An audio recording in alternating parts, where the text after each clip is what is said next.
El número de personas que han decidido abandonar España en busca de oportunidades laborales en otros países llegó a casi medio millón en 2022. En el primer semestre del año pasado, esa cifra superó en un 11,7% a la de emigrantes en el mismo periodo del año anterior. Según estimaciones proyectadas a finales de año, se calcula que el valor del capital humano perdido en ese año alcanzará los 154.000 millones de euros.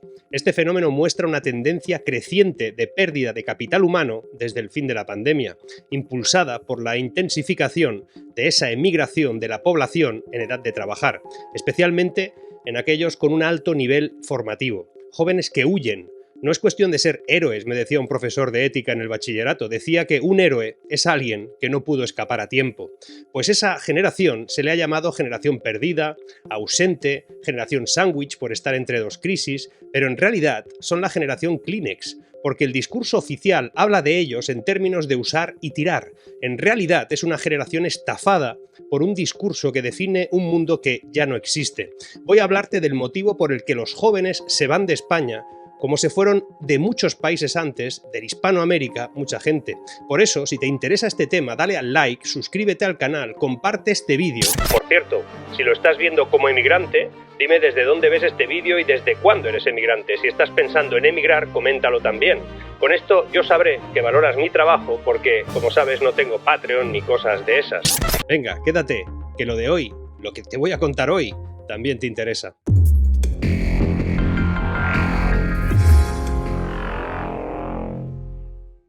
El capital humano, que representa el 64% de la riqueza total a nivel mundial según el Banco Mundial, es el recurso más valioso de los países. Este capital está incorporado en las personas y su localización cambia cuando se desplazan de un territorio a otro. Por lo tanto, el capital humano de una economía depende del esfuerzo inversor de sus familias, empresas y también las administraciones públicas, como el gasto en formación, y de la eficiencia de su sistema educativo. Sin embargo, también está influenciado por los movimientos migratorios y el capital humano de los migrantes. La emigración al exterior reduce siempre el capital humano de un país y este efecto es más pronunciado cuanto mayor sea el nivel de formación de esos emigrantes. En España, el saldo migratorio ha sido positivo durante las últimas décadas, aunque su intensidad e incluso su dirección han sido afectadas por el ciclo económico. Después de la gran recesión de 2008 a 2014, muchas personas emigraron en busca de mejores oportunidades laborales, es lógico. Yo fui uno de ellos, aunque es cierto que mi caso es especial porque desde 1989 he ido yendo y viniendo en temporadas de 5 o 6 años por varios países, incluida España, algunas veces. Pues este proceso ha ganado intensidad nuevamente tras la pandemia, con más de 380.000 emigrantes en 2021 y 220.000 en el primer semestre de 2022, según datos oficiales de estadística de migraciones del INE. Aunque esta estadística se ha mantenido para el periodo anterior a 2021, a partir del 20 de diciembre de 2023 será reemplazada por una nueva estadística de migraciones y cambios de residencia del Instituto Nacional de Estadística, que elaborará con otros criterios metodológicos todo esto. Pues esta nueva estadística no proporciona información sobre niveles educativos, aunque se intuye que estamos hablando de mayoritariamente gente con estudios medios o superiores. Los datos de esta nueva estadística indican una cosa terrible. Un total de 531.000 emigrantes en 2022 se fueron de aquí. Los datos parciales de 2023 pueden ser incluso peores. Aquí no va a quedar ni Dios. Y la verdad es que no me extraña. La magnitud de estas cifras es atípica y se asemeja a los números observados en periodos previos a una crisis profunda o al aumento inminente de desempleo.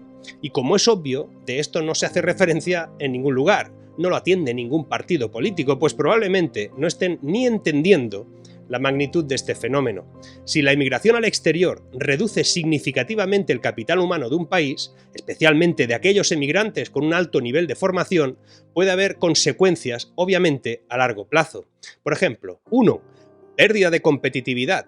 Una disminución en la cantidad de trabajadores calificados pues puede llevar a una reducción en la capacidad innovadora y competitiva de una economía. Las industrias que dependen de habilidades especializadas tienen que enfrentarse luego a desafíos para mantener su nivel de producción y de calidad.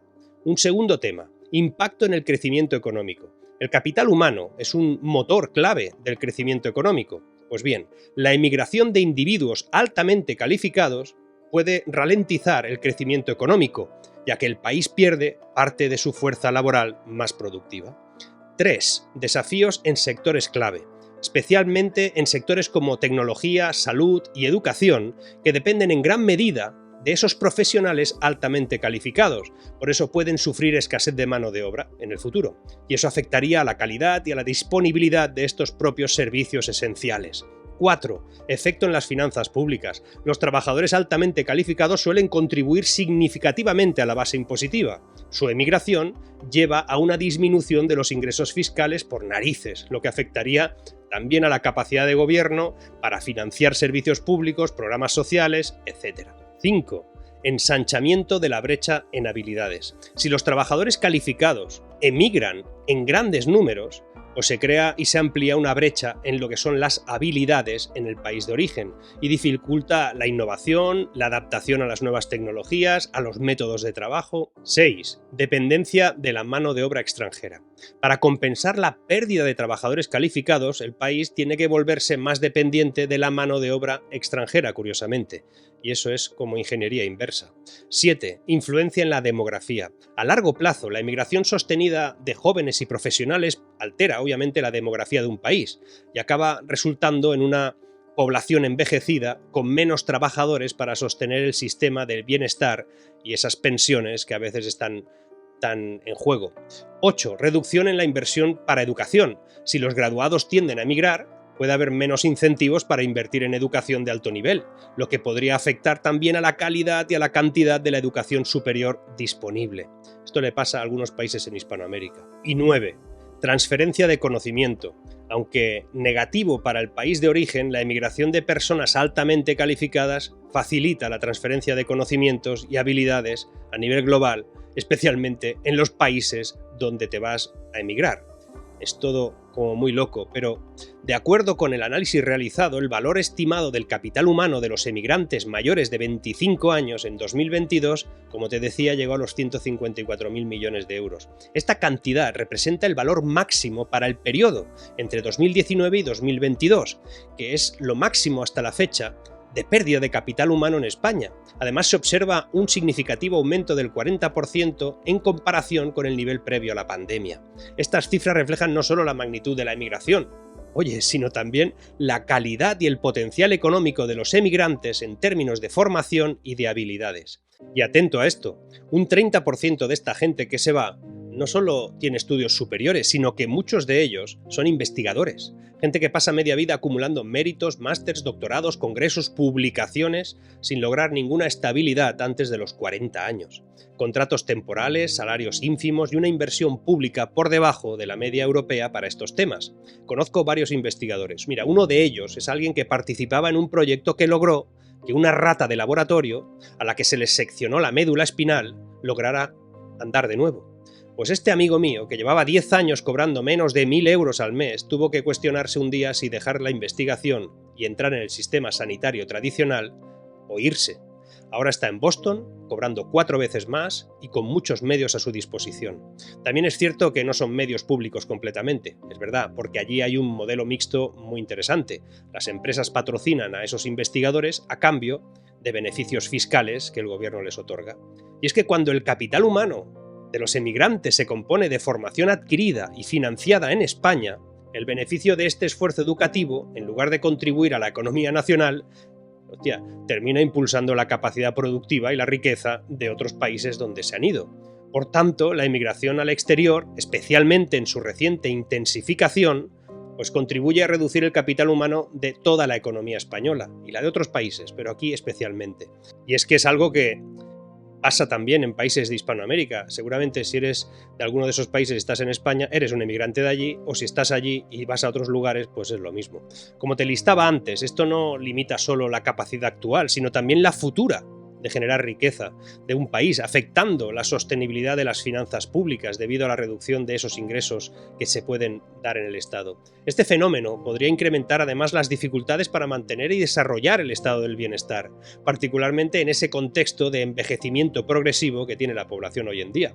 Este envejecimiento pone en riesgo la sostenibilidad del sistema de pensiones y además demanda más recursos para el sistema sanitario en el futuro y a la atención a la dependencia. Pero eso no te lo dirán. Este problemón, que no está en el mainstream informativo ni político, está cimentando un desastre monumental. ¿Cómo vamos a atraer talento si ni siquiera retenemos el nuestro?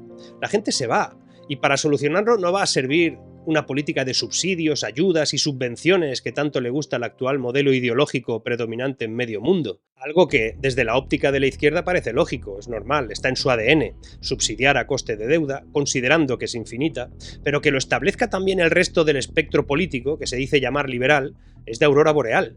Pero el problema es muy complejo, requiere un análisis del modelo productivo que no es capaz de generar empleos con un alto rendimiento que pueda responder con mejores sueldos y mejores condiciones. Sin eso, pues ya podemos darle vueltas a todo, pero no va a cambiar la tendencia. Cada vez hay más países que basan sus políticas en la subvención y no en la creación. Europa es un ejemplo. Tienen un problema grave con la productividad. El caso de España además es flagrante. La productividad del trabajo en España registró un crecimiento promedio en términos reales en una década del 0,3%, solo el 0,3%, 3 veces menos que en la Unión Europea, que tampoco es una maravilla. Algo que se suma a otro dato relevante. La economía española tenía en 2008 una diferencia del 8% respecto a la zona euro en renta per cápita, pero esa brecha ha ido creciendo hasta los 15 puntos porcentuales por debajo de la media de la zona euro. Por eso se va la gente.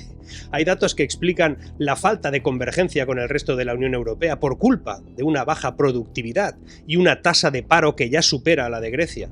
A la de Grecia, con las cifras oficiales. Si sumamos fijos discontinuos, trabajadores no disponibles, pues ya ni te cuento. De ahí que, aunque se venda un modelo productivo eficiente y unos datos de empleo inéditos, hay un factor que explica claramente que nuestro sistema laboral, al fin y al cabo, es una especie de decorado. Se trata del PIB nominal, por hora trabajada, un indicador que mide cuánto valor económico se produce por cada hora de trabajo en una economía. Pues bien, el PIB nominal por hora trabajada revisada a septiembre de 2023 en España era un 76% del valor medio de la eurozona y un preocupante 63% del de Alemania. El PIB nominal por hora trabajada es un indicador económico que mide la productividad. Te lo detallo en varias partes. 1. El término PIB nominal.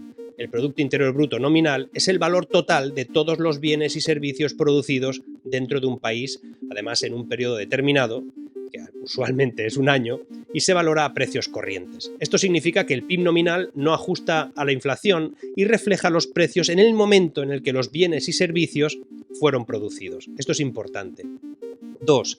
El concepto por hora trabajada.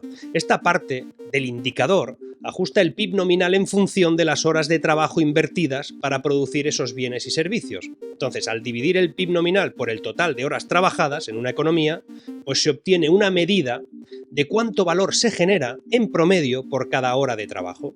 Pues el PIB nominal por hora trabajada es, por lo tanto, una medida de productividad laboral. Indica cuánto valor económico se produce por cada hora de trabajo en una economía. Y ese indicador es útil para comparar la productividad entre países o regiones, evaluar cambios en la eficiencia económica o incluso para analizar el impacto de cualquier política económica. Una de las claves de la productividad radica en la calidad del capital humano de una economía.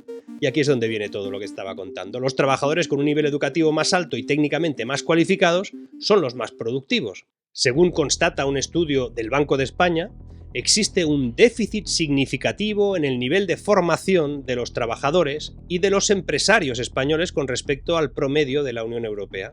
Por otro lado, un aspecto clave para la productividad, lo sabemos desde hace tiempo, es el tamaño de las empresas. En España el nivel de productividad de las grandes empresas es más del doble que el de las microempresas. Sin embargo, el peso de las empresas de tamaño mediano o grandes en la economía es menor que en la de otros países. En España, alrededor del 35% de la ocupación está en empresas de más de 50 empleados, una proporción que se sitúa en el 66%, por ejemplo, en Alemania. Ahora mismo, solo disponemos de algo menos de 6.000 empresas que empleen a más de 250 trabajadores en España, lo que apenas representa el 0,16% del total. 0,16%. Y este dato es crucial, porque existe una correlación demostrada entre el tamaño empresarial y el desarrollo económico de una nación. O lo que es lo mismo, el 99,8% del tejido empresarial español lo conforman pymes que generan el 66% del empleo. Sin embargo, los sueldos más altos se concentran en el 0,2% de las grandes empresas. En concreto, la diferencia entre trabajar en una empresa grande y una pequeña es de 578 euros al mes de media. El tamaño medio de las empresas españolas es aproximadamente un 30% menor que el promedio de la Unión Europea. El 94% tiene menos de 9 empleados, el 5% tiene entre 10 y 49, un 0,8% menos de 250 y solo un 0,15% son grandes empresas. Un dato clave es que en España se requieren 1.600 empresas de menos de 10 empleados para igualar el negocio de una sola empresa con 250 empleados. Esto explica que la dependencia de un sector expansivo que genera mucho empleo, pero con salarios bajos, es por falta de productividad real, y eso no ayudará a que los jóvenes no se vayan. Del total de 3,4 millones de empresas registradas el año pasado, el 94% empleaba un promedio de 1,7 empleados y solo el 5% contaba con plantillas de más de 10 trabajadores. Por eso, seguramente, estamos cometiendo un error importante al insistir en la creación de empresas en lugar de generar un escenario que promueva el crecimiento de las mismas, pero de un modo más sostenible.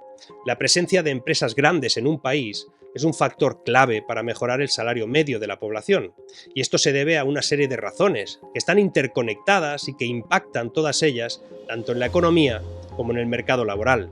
Puedes generar economías de escala y eficiencia, la inversión en tecnología es superior, se puede modernizar el modelo de crecimiento, las empresas grandes suelen invertir más en investigación y desarrollo, en formación continua de los empleados, esto hace que la gente no se vaya, diversifica la oferta laboral, permite también generar salarios competitivos debido a un poder negociador mayor por parte de los trabajadores y en general impacta siempre una empresa grande, un sistema de empresas grandes positivamente en el mercado laboral y contribuye al PIB y a la estabilidad económica de un país. Como veis, no es tan difícil.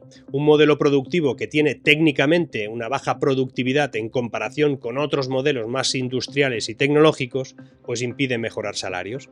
Esos salarios bajos radican en ingresos tributarios bajos también, y de ahí que se incrementen cotizaciones sociales, no se deflacte la cuota del IRPF a pesar de la inflación de doble dígito que hemos vivido, o que se insista solo en el número de empleados y no en el tipo de empleados.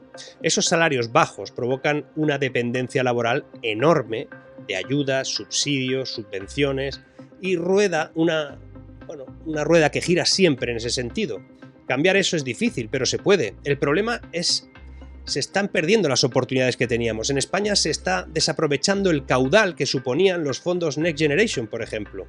Y fíjate si es grave el asunto, que en un reciente estudio de la Fundación BBVA se revela una preocupante previsión para el sistema de pensiones de la Seguridad Social española. Según ese informe, para el año 2050, la Seguridad Social necesitará casi 6,4 millones de afiliados adicionales para equilibrar su saldo contributivo y evitar el déficit.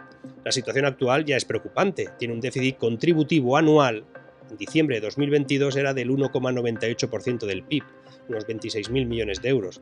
Para alcanzar un déficit cero, ese año hubiera sido necesario incluir aproximadamente 3,7 millones de afiliados adicionales, incluso si se considerara la totalidad de población desempleada, que era de 3 millones en aquel entonces. Aún se hubieran precisado 750.000 más adicionales como grupo inactivo en edad de trabajar para cubrir esa brecha.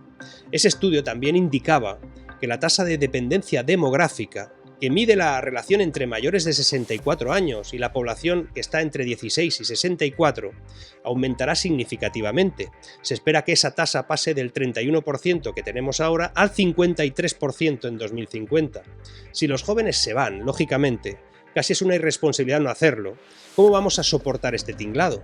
Solo hay una solución: iniciar el desmontaje del andamio público, empezar a modular un sistema que se deje de crear individuos dependientes y los cambie por otros que se busquen la vida, aun respetando las necesidades sociales que siempre las habrá y deberán siempre ser cubiertas en los casos más extremos. El objetivo debería ser que los que se van no se vayan, porque aquí no se les expolia, no se les culpa por fracasar, no se les intimida desde la administración o se les ofrece un modelo productivo que busca competencia real y que pueda proponer salarios mejores.